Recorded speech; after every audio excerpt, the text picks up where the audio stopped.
Prosecutors suspect this tree fell onto a PG&E power line in Shasta County last year, sparking the Zog Fire.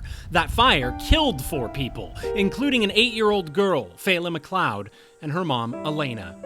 Mother and child died in this pickup truck, trying to run for their lives. I lost everything in 45 minutes. My entire life was wiped out. Zach McLeod shared his story with us after prosecutors named PG&E as the lone suspect for sparking the fire that killed his wife and child. Investigators think PG&E failed to cut down this tree before it fell onto the lines and are exploring homicide charges. California law requires power companies to trim and cut down trees that threaten lines. If this fire was sparked by a tree strike, a shutoff could have stopped it from happening. They were supposed to be shutting off the power due to high winds. When we first met Zach, he called on the federal judge that supervises PG&E to take control of the company's shutoffs. I think this definitely could have been avoided. The judge did demand answers, and PG&E revealed 2 shocking details. First, the company thinks its contractors may have marked this tree as a safety problem more than 2 years ago, but never cut it down. And second, PG&E also admitted it doesn't factor in whether it actually cut the trees when deciding where to shut off the power. I am afraid, not just for myself, but for our community and our state. Former State Utilities Commissioner Catherine Sandoval says our investigation shows yet another serious flaw in how PG&E makes shutoff decisions. The problem we found becomes clear when you put PG&E's shutoff plan on a map. Here's the Zog Fire burn area. Using the data PG&E turned over to the court, we can reveal this grid of squares, a little bigger than a square mile each, drawn by PG&E to carve up the hills above Redding. In every square, every hour of the day, PG&E crunches numbers through a complicated formula that uses terrain data, past outages, and fuel moisture mixed together with the wind speed to decide the risk of a large fire starting.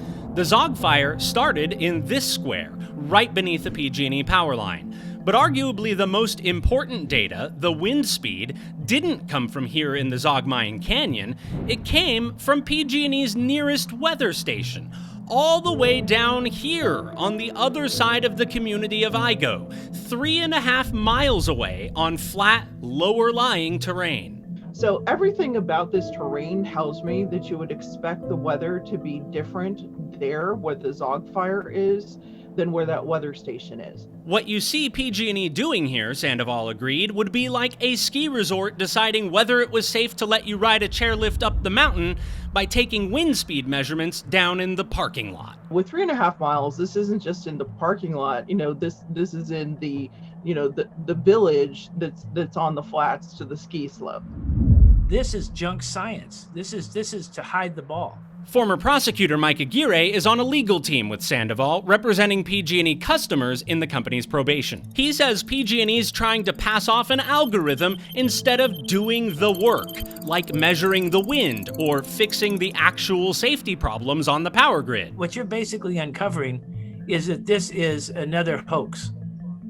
This is another scam. When we asked why the power stayed on, PG&E told us this weather station only showed sustained winds of 15 miles an hour and gusts up to 28.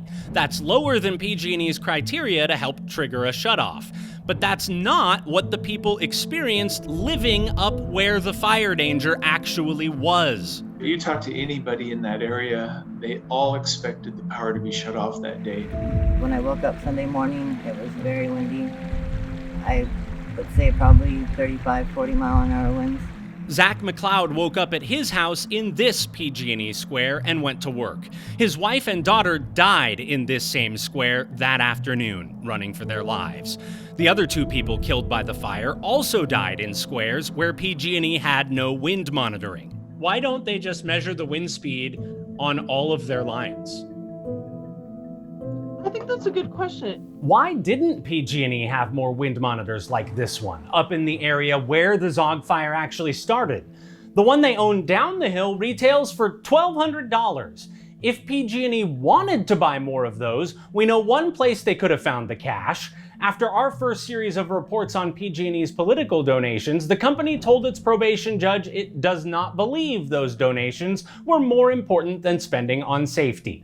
And yet, PG&E started donating again last year, giving $1.2 million of company money to state lawmakers and political campaigns. That would have been enough to buy 1,000 of these wind monitors. PG&E declined to answer any of our questions about that and said we should watch what happens in court.